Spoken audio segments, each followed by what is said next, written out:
રામચંદ્રજી ભગવાને જ્યારે નિર્ણય કર્યો અને એમને ખબર હતી કે મારે કામ કરવાના ઘણા બાકી છે, રામચરિતમાનસનો બહુ મસ્ત એક પ્રસંગ છે, એટલે એમને નિર્ણય કર્યો. તો રામચંદ્ર ભગવાને કીધું સીતાજીને કે હવે તમે અગ્નિમાં તમે સમાઈ જાઓ, તમે જ્યાંથી પ્રગટ થયા છો તમે, એટલે તમે તમારે પોતે સમાઈ જાઓ અને માયાવી એવું પ્રતિક તમારું ઊભું કરો. એમ માયાવી એટલે સીતાજીજી છે ને, રાવણ હરણ કરવા આવ્યો ને ત્યારે અસલ સીતાજી નહોતા, એ માયાવી હતા. અને માયાવીનું પ્રમાણ છે પાછું, એ પ્રમાણ કયું છે તો માયાવી સીતાજી હતા એટલા જ માટે રામ બ્રહ્મ હતા. બ્રહ્મ છે, ભગવાન છે, એ માયા પાસે ના રહે, એટલે એને ને કે હુનાના મૃગને મારવા માટે થઈને રામને જવું પડે. શું કામ ગયા હતા? કાંઈ એમનું અખિલ બ્રહ્માંડનો માલિક અને સીતાજીએ કીધું, એ માયાવી સીતાજીએ કીધું તું નહીં, ભાગીને ગયા તરત ઓલાને મારવા માટે. કારણ કે માયા છે ત્યાં બ્રહ્મ ના રહી શકે. હવે એટલું જ નહીં, માયા છે ત્યાં ઋષિ સંત મહંતીએ તપ ન કરી શકે. એટલા માટે લક્ષ્મણજી ત્યાં આગળ ઊભા હતા અને માતાજીએ કીધું, એ માતાજીનું પ્રતિક માયાવી હતું.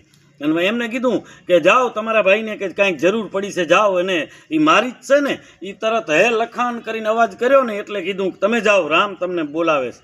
એટલે એ જ નીકળી ગયા. પણ એ ઋષિ એક સંત આત્મા કહેવાય. તમે જુઓ તો બ્રહ્માકાર કહેવાય. તો લક્ષ્મણજી તમે જુઓ શેષ નારાયણ અવતાર છે પોતે. તો લક્ષ્મણજીએ રેખા દોરી હતી અને એ રેખા દોરી અને કીધું કે માને કીધું કે તમે ઓળખતા નહીં, પછી લક્ષ્મણજી ત્યાં જ નીકળી ગયા. હવે એ ઋષિ સંતની એક સાધુ નહીં ગણો કે એક બ્રહ્માકારની, તમે જે માનતા હોય, પણ એ શેષ અવતાર હતો એ સાચો. તો એ નારાયણની લીટી, એટલે એ લીટી કોઈ દી ઓળંગાય નહીં. ઓળંગાવે તો આસુરીમાં મળી જાય.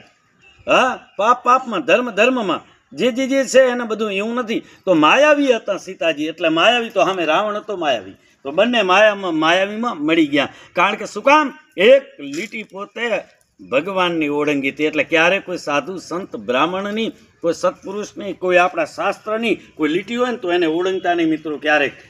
જય